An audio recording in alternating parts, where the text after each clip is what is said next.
नमस्कार. माझं नाव शुभम बाळासाहेब खरात. मी मुक्काम तुरडाळ पोस्ट नवगाव तालुका अलिबाग जिल्हा रायगड इथला रहिवासी आहे. आज भारतीय संविधानाच्या अमृतवा महोत्सवा निमित्त राष्ट्रीय ऑनलाईन वक्तृत्व स्पर्धेमध्ये सहभागी होताना मला विशेष असा आनंद होत आहे. विषयाचं नाव आहे भारतीय संविधान आणि आजची परिस्थिती. मित्रांनो, आज फक्त एका पुस्तकाबद्दल बोलायला उभा नाहीये, तर आज एका जिवंत विचाराबद्दल बोलायला उभा आहे.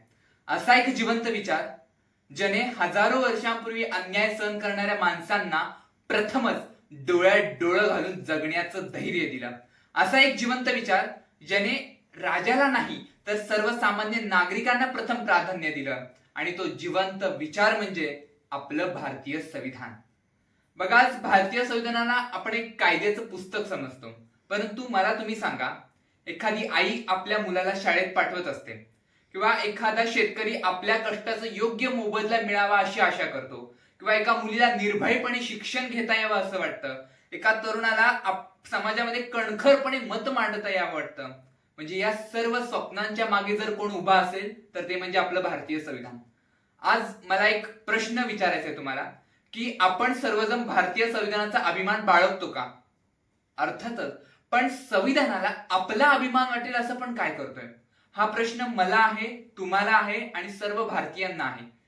कारण भारतीय संविधान आपल्याला अधिकार देतंय, परंतु त्याच अधिकाराबरोबर जबाबदारी सुद्धा देतंय. मित्रांनो, म्हणूनच भारताचं संविधान हे फक्त शाईच्या अक्षराने लिहिलं गेलं नाहीये, तर लाखो बलिदानाची शपथ आहेत. भारतीय संविधान ही फक्त कायद्यावरची कलमं नाहीयेत, तर उद्याच्या भारताची भविष्याची दिशा आहे. आणि म्हणूनच या महत्वपूर्ण विषयाशी तुमच्या समोर मांडण्यासाठी उभा आहे. विषय आहे भारतीय संविधान आणि आजची परिस्थिती.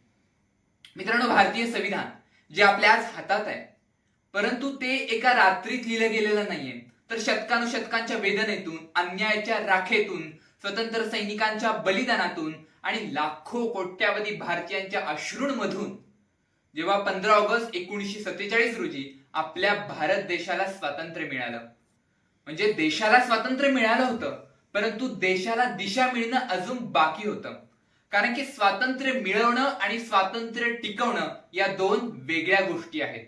म्हणजे आपल्या देशाला ना एक असा नियम हवा होता जो राजालाही कायद्यापुढे झुकवेल आणि सर्वसामान्य नागरिकांना सुद्धा डोकं वर करून जगायला शिकवेल.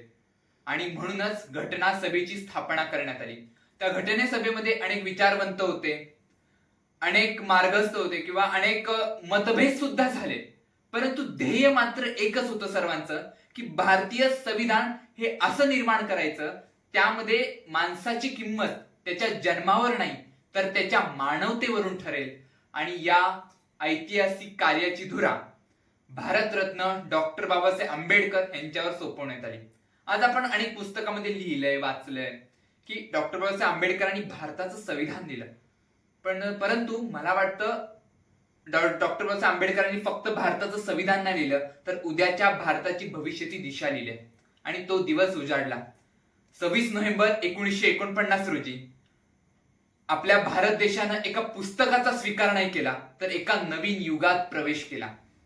मित्रांनो, संविधानाची सुरुवातीची ओळ आहे की आम्ही भारताचे लोक. म्हणजे विचार करा, लक्ष द्या, त्यात असं नाही लिहिलंय की माझं सरकार, आम्ही संसद, आम्ही न्यायालय. नाही, त्यात लिहिले आम्ही भारताचे लोक. यामागचं कारण काय असू शकतं? कारण की या देशाचा खरा मालक कोणताही नेता नाहीये, कोणताही अधिकारी नाहीये, तर सर्वसामान्य नागरिक आहे. आणि हीच गोष्ट आपल्याला इतर देशांपेक्षा वेगळी बनवते. मित्रांनो, 75 वर्षांपूर्वी जे आपलं भारतीय संविधान लागू झालं होतं ते अजूनही आपल्या भारतात लागू आहे. म्हणजे एक प्रश्न आहे की भारतीय संविधान तर बदललेलं नाही, मग आजची परिस्थिती का बदलली? कारण संविधान हे एका आरशासारखं आहे. म्हणजे तो कधी त्याचा चेहरा बदलत नाही, तो फक्त समोरच्याला त्याचं वास्तव दाखवतो. बघा, भारतीय संविधानामध्ये समानतेचा अधिकार आहे, स्वातंत्र्याचा अधिकार आहे, न्यायाचा सुद्धा अधिकार आहे. पण हे सर्व अधिकार सर्वसामान्य नागरिकांपर्यंत समान ताकदीनं पोहोचतायत का, हे प्रश्न विचारण्याचं धाडस सुद्धा भारतीय संविधान आपल्याला देतं. बघा, आज आपला भारत देश बदलतोय, शिक्षण प्रणाली बदलतंय, तंत्रज्ञान बदलतंय, परंतु त्याच वेगानं आपली विचारशैली बदलत आहे का हे सुद्धा आपण बघितलं पाहिजे. मित्रांनो, आज आपण भारतीय संविधान जगातलं सर्वात श्रेष्ठ संविधान म्हणतो, परंतु एक प्रश्न आहे माझा, जर संविधान जर इतकं महान असेल तर आज न्यायासाठी रस्त्यावर उपोषण का करावी लागतायत? आता नुकताच सुरू असलेल्या जंतर मंतर मधले उपोषण बघा, म्हणजे देशातल्या कानाकोपऱ्यातली लोक आज आपला आवाज उठवत आहेत. म्हणजे बघा, आज स्त्रियांवरचे अत्याचार, म्हणजे काल परवा वाचलेल्या बातम्या सुद्धा मन हादरवून टाकतोय.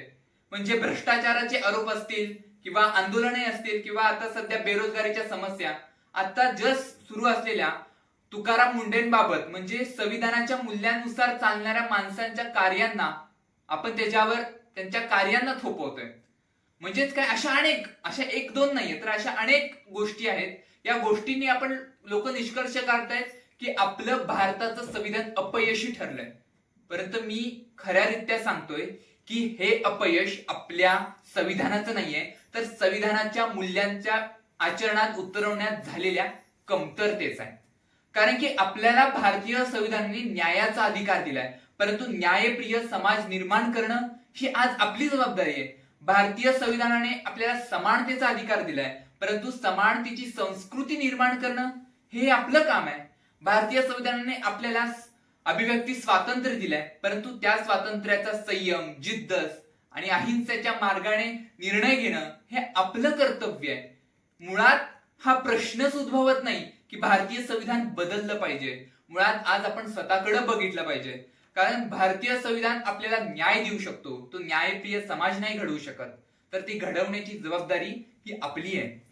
बघा, तेव्हा डॉक्टर आंबेडकरांनी एक इशारा दिला होता की संविधान कितीही चांगलं असलं, परंतु जर संविधान चालवणारे जर चांगले नसतील तर ते संविधान फक्त पुस्तकातच राहील. आणि ही गोष्ट आजही जिवंत आहे. म्हणजे बघा, एक संस्कृत मध्ये एक श्लोक आहे की निंदन्तु नीतिनिपुणम यदिवास्तुवन्तु लक्ष्मी समाविशतु गच्छतु वा यथेष्टम यद्देष्ट वा परिणमस्तु युगंतरे वा न्यायपत्तः प्रवचलन्ति पदम नधीरा. म्हणजे लोकांनी आपली निंदा करो वा स्तुती करो, लक्ष्मी आपल्या घरी येवो किंवा ना येवो, मृत्यू आता येवो किंवा युगांतराने येवो, परंतु न्यायाच्या धर्माने चालणारी माणसं त्यांचा मार्ग कधीच बदलत नाही. आणि अगदी त्याचप्रमाणे संविधानाच्या मूल्यांवर चालणारी माणसं ती कधीच आपला मार्ग सोडत नाहीत.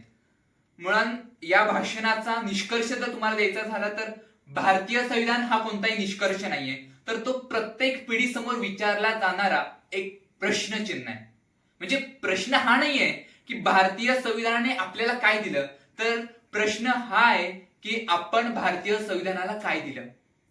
कारण भारतीय संविधानाने आज आपण बघा ना की आपण अनेक अधिकारांची वार्ता करतो, परंतु आपण कर्तव्याला किती आपण त्या सक्षम आहोत. आज आपण न्यायाची अपेक्षा करतोय, परंतु आज आपण किती स्वतःहून अन्यायाविरुद्ध उभा लढवलाय. आज आपण समानतेची भाषा करतो, परंतु आज आपल्या दैनंदिन जीवनामध्ये आपण प्रत्येकाला समानतेची वागणूक देतो आहोत का?